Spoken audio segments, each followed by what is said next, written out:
La France est l'une des dernières puissances coloniales qui retient par la force des peuples hors de ses frontières, tout en ayant l'audace de reprocher à qui que ce soit en disant que la Russie est un pays colonialiste. Ils sont devenus fous. Pourquoi Macron est-il si furieux? Parce que nous avons chassé son petit derrière minable d'Afrique. Les peuples d'Afrique lui ont dit « dégage ». Mais la question qui m'étonne toujours, celle à laquelle je suis souvent confronté, c'est que nous chercherions à conquérir l'Europe. Mais qu'y a-t-il en Europe qui pourrait... Je connais des gens en France qui vous attendent avec impatience. Je peux venir en visite quand les sanctions seront levées, mais la question est simple. Qu'y a-t-il en Europe qui pourrait nous intéresser? Comment 150 millions de personnes pourraient-elles conquérir et contrôler un demi-milliard? Vous n'avez rien. Vous n'avez pas de ressources naturelles, nous les avons.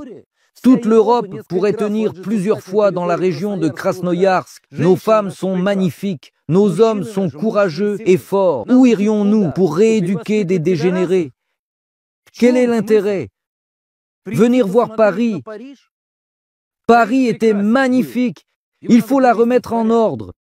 Paris a été reconstruit par le baron Haussmann à l'image de Saint-Pétersbourg.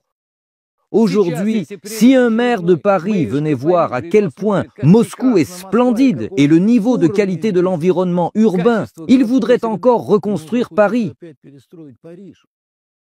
Ou quoi? Devrions-nous admirer le cimetière des rois de France, où l'on parle désormais arabe? Que ferais-je en France? Je ne parle pas arabe. Avec qui parler et de quoi? Avec tout le respect pour la culture arabe. Je sais où aller pour voir son expression la plus élevée. Il me semblait que la France, c'était autre chose. La France a choisi cette voie.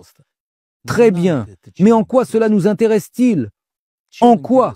De plus, vous avez assez d'eux avec vos scélérats qui dilapident leur argent, gagné en vendant leur patrie. Débrouillez-vous.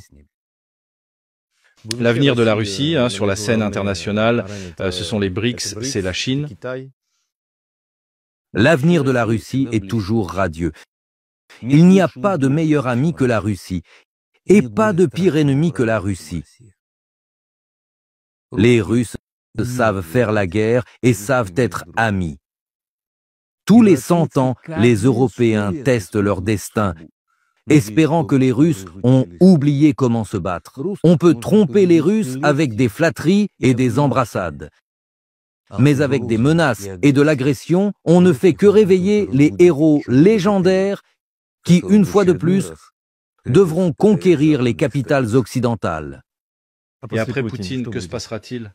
Après Poutine, il y aura un dirigeant choisi par le peuple qui prêtera serment et servira la grande Russie et le peuple russe. Je ne vous demanderai pas qui, mais avez-vous un candidat potentiel en tête, quelqu'un que vous pensez... Certainement pas moi. Je peux garantir à 100% que ce ne sera pas moi. Je ne suis pas fait pour ça. Poutine a réussi à former toute une génération de politiciens brillants. La France est l'une des dernières puissances coloniales qui retient par la force des peuples hors de ses frontières, tout en ayant l'audace de reprocher à qui que ce soit en disant que la Russie est un pays colonialiste. Ils sont devenus fous. Pourquoi Macron est-il si furieux? Parce que nous avons chassé son petit derrière minable d'Afrique. Les peuples d'Afrique lui ont dit « dégage ». Mais la question qui m'étonne toujours, celle à laquelle je suis souvent confronté, c'est que nous chercherions à conquérir l'Europe.